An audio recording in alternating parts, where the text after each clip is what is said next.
কবিতা আমি কিংবদন্তির কথা বলছি। এই কবিতাটি লিখেছেন আবু জাফর ওবায়দুল্লাহ।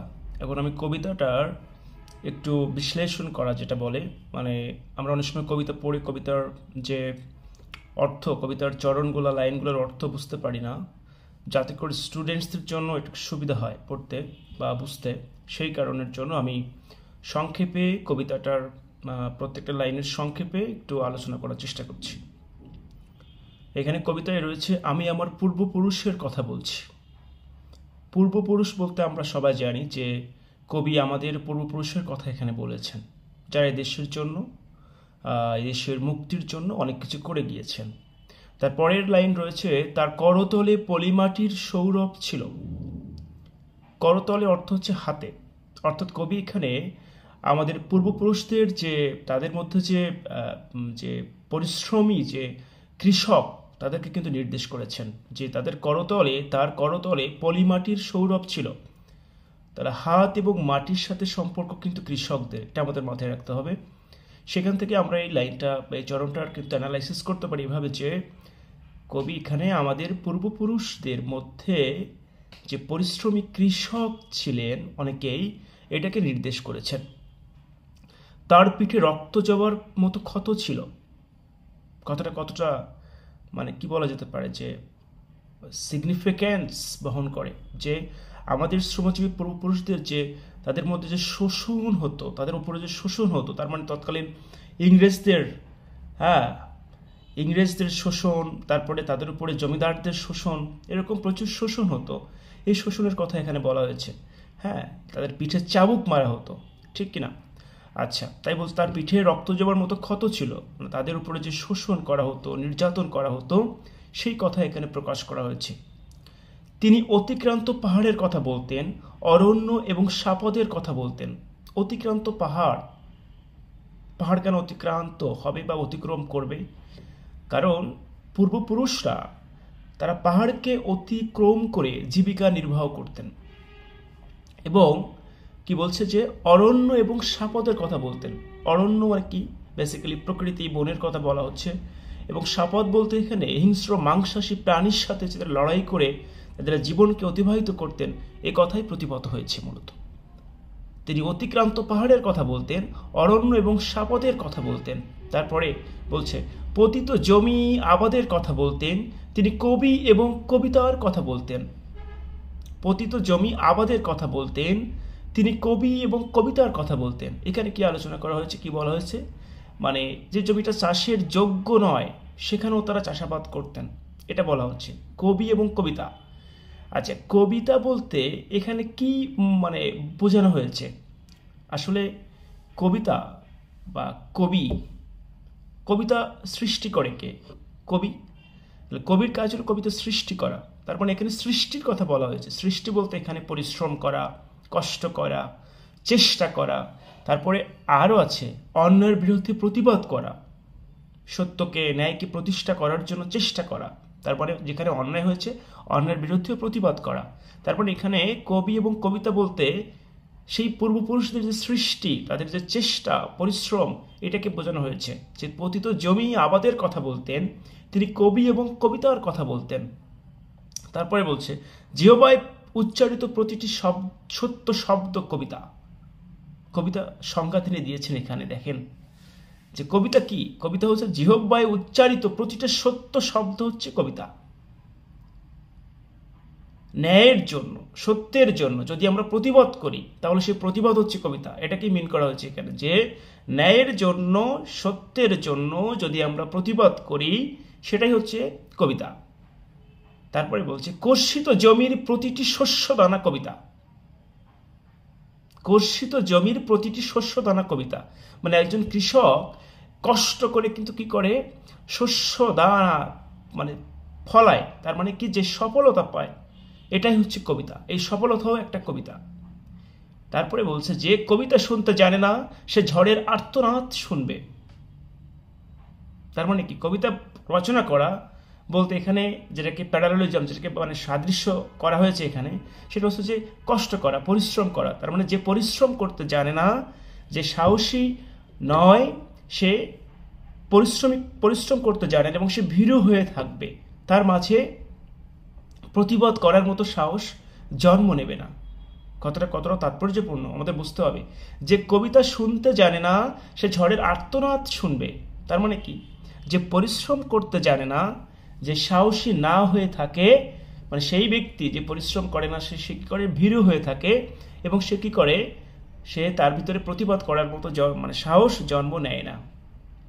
যে কবিতা শুনতে জানে না সে দিগন্তের অধিকার থেকে বঞ্চিত হবে।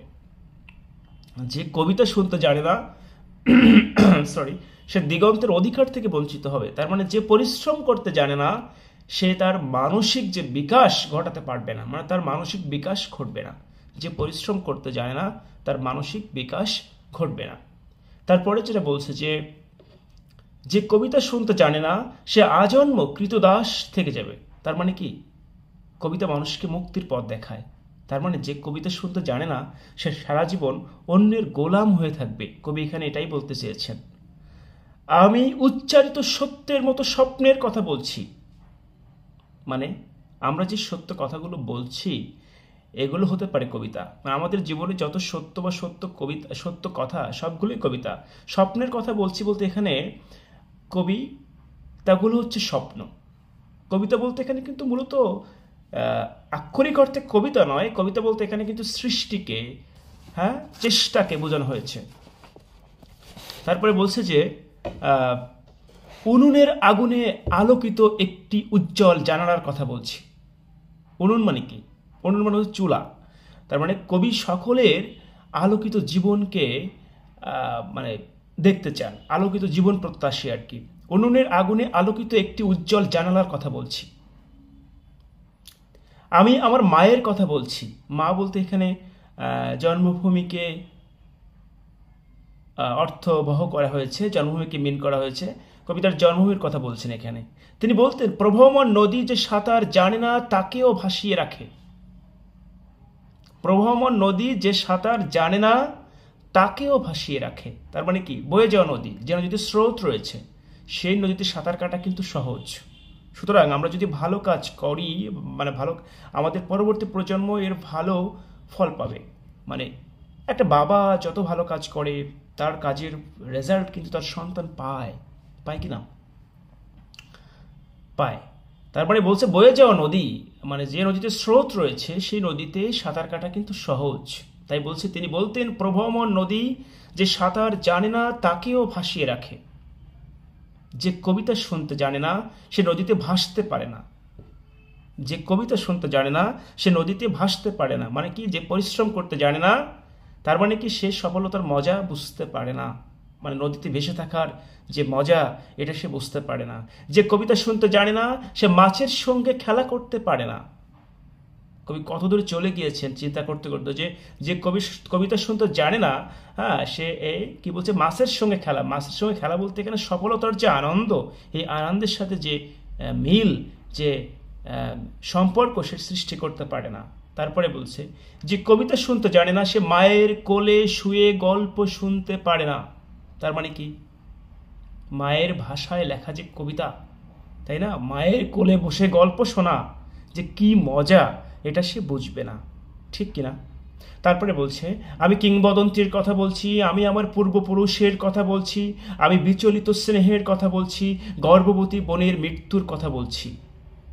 আবার একটু পড়ি, আমি কিংবদন্তির কথা বলছি, আমি আমার পূর্বপুরুষের কথা বলছি, আমি বিচলিত স্নেহের কথা বলছি, আমি বিচলিত স্নেহের কথা বলছি, গর্ভবতী বোনের মৃত্যুর কথা বলছি।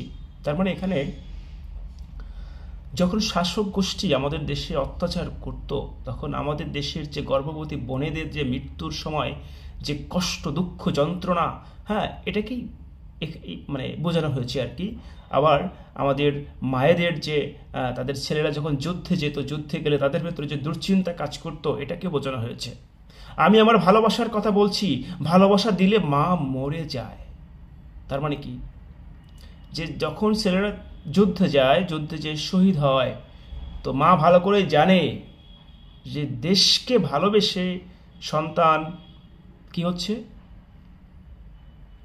যুদ্ধে যাচ্ছে। তো মায়ের এই যে চিন্তা, দেশকে ভালোবাসা, সন্তানকেও ভালোবাসা। তাই বলছে যে যুদ্ধে যে সন্তান মৃত্যুবরণ করতে পারে এটা জেনেও সেই দেশমাতৃকাকে ভালোবেসে নিজের সন্তানকে যুদ্ধে পাঠিয়ে দিচ্ছে। তো এখানে বলছে যে আমি আমার ভালোবাসার কথা বলছি। ভালোবাসা দিলে মা মরে যায়। যুদ্ধ আসে ভালোবেসে, মায়ের ছেলেরা চলে যায়। যুদ্ধ আসে ভালোবেসে, মায়ের ছেলেরা চলে যায়, মানে মায়ের ছেলেরা চলে যায় দেশ রক্ষা করার জন্য, এটাকে বোঝানো হয়েছে। আমি আমার ভাইয়ের কথা বলছি, ভাই বলতে কি যারা শহীদ হয়েছে এই সব ভাইয়ের কথা বলা হচ্ছে। যে কবিতা শুনতে জানে না সে সন্তানের জন্য মরতে পারে না, তার মানে কি